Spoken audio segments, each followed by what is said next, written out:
ఒక దట్టమైన అడవిలో ఒక చీమ ఉండేది.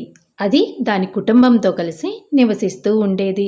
మొదట్లో ఆ చీమ చాలా కష్టపడి పని చేసేది. ఎప్పుడూ నవ్వుతూ అందరితో సరదాగా ఉంటూ ఉండేది. కానీ కొద్ది రోజులకి దాని మనసులో ఒక ఆలోచన మొదలైంది. ఒకరోజు ఆ చీమ నెమలి నాట్యం చేయడం చూసింది. అప్పుడు అది ఇలా అనుకుంటుంది. ఆ నెమలి ఎంత అందంగా నాట్యం చేస్తుంది. తనను అందరూ మెచ్చుకుంటారు.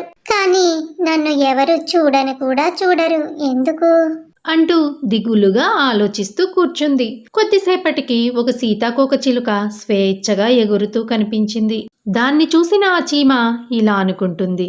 ఆహా, నాకే కనుక రెక్కలుంటే నేను కూడా ఆ సీతాకోకచిలుకలాగే స్వేచ్ఛగా ఎగిరేదాన్ని. కానీ నాకు రెక్కలెందుకు లేవు? నేను నేల మీదే ఎందుకు నడవాలి? అని అనుకుంటూ ఉంది. ఆ చీమకు ఉడతని చూసి కూడా ఈర్ష్య కలిగింది. ఆహా, ఆ ఉడత ఒక చెట్టుపై నుండి ఇంకో చెట్టుపైకి ఎంత వేగంగా దూకుతుంది. కానీ నేను అలా చేయలేను.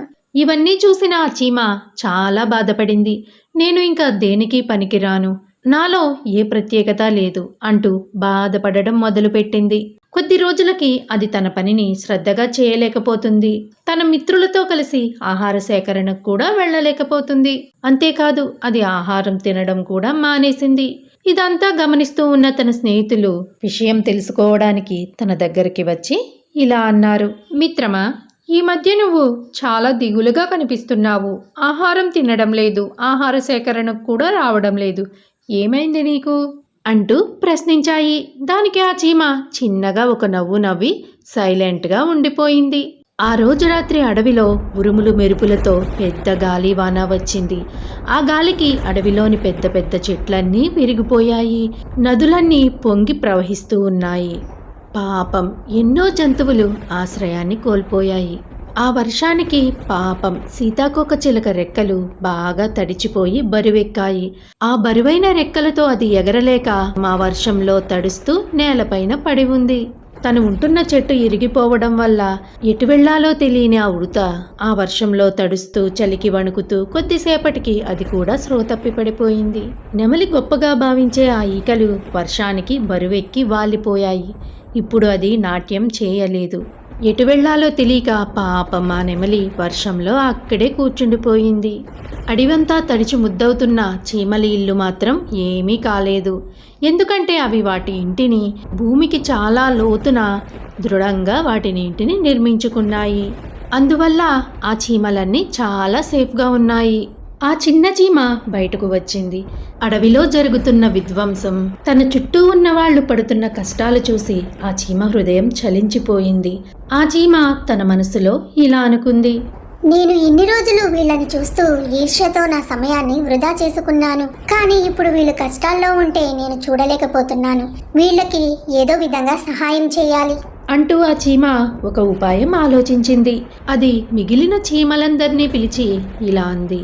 ఇతరులు ఆపదలో ఉన్నప్పుడు సహాయం చేయడం మన కర్తవ్యం. మనందరం ఒకటై ఇప్పుడు వాళ్ళందరినీ రక్షిద్దాం అని అంది. అప్పుడు ఆ చీమలన్నీ కలిసి ఆ సీతాకోకచిలుకను మెల్లగా ఒక పొడి ప్రదేశానికి తీసుకువెళ్ళాయి. కొన్ని వందల చీమలు ఆ ఉడతను ఒక ఆకుపైకి చేర్చి దాన్ని కూడా జాగ్రత్తగా ఒక పొడి ప్రదేశంలో ఉంచాయి. కొన్ని చీమలు నెమలి వంటిపైన ఉన్న నీటిని మొత్తం శుభ్రం చేశాయి. మరికొన్ని చీమలు దాన్ని కూడా ఒక ఆకుపైన మోసుకొని పొడి ప్రదేశానికి తీసుకువెళ్ళాయి. తెల్లవారేసరికి ఆ తుఫాను తగ్గిపోయింది. ఎప్పటిలాగే సూర్యుడు ఉదయించాడు. నెమలి, సీతాకోకచిలుక, ఉడత చీమకు ధన్యవాదాలు చెప్పడానికి చీమ దగ్గరకు వచ్చాయి. అవి ఇలా అన్నాయి. ఈ అడవిలోని పెద్ద పెద్ద జంతువులే ఏమీ చెయ్యలేక మమ్మల్ని అలా చూస్తూ ఉండిపోయాయి. ఇంత చిన్న ప్రాణివైన నువ్వు మా ప్రాణాలను రక్షించావు. అసలు ఇది ఎలా సాధ్యమైంది? నువ్వు చాలా తెలివైన దానివి. అసలైన అందం ఇతరులకు సహాయం చేయడంలోనే ఉంటుంది. రాత్రి నేను నీలో ఆ అందాన్ని చూశాను. నిన్ను చూసి నేను ఈ రోజు ఒక పాఠం నేర్చుకున్నాను. నిజమైన బలం అనేది ప్రదర్శించేది కాదు, ఇతరులకు సేవ చేయడంలోనే ఉందని అని ఉడత అంది. ఇక సీతాకోకచిలుక ఇలా అంది. నువ్వు ఎగరలేకపోవచ్చు, మెరవలేకపోవచ్చు, కానీ ఈ అడవిలో ఈరోజు అందరికంటే గొప్పదానివి నువ్వే. ఆ రోజు అది జీవితంలో మొదటిసారి తనకు తానుగా తను చీమలా ఉన్నందుకు గర్వపడింది. తను అనుకున్న దానికంటే తాను ఇంకా గొప్పదానినని, ప్రతి జీవిలోనూ ఒక ప్రత్యేకత ఉందని, ఎవరి ప్రత్యేకత వారిదని ఆ చీమ అప్పుడు గ్రహించింది. అప్పటి నుండి అది ఇతరులతో పోల్చుకోవడం మానేసి సంతోషంగా జీవించసాగింది. ఈ కథలో నీతి: ఇతరులతో పోల్చుకుంటూ మనల్ని మనం ఎప్పుడూ తక్కువ చేసుకోకూడదు. మనలో కూడా ఏదో ఒక ప్రత్యేకత ఉంటుంది. దానిని మనం గుర్తిస్తే సరిపోతుంది.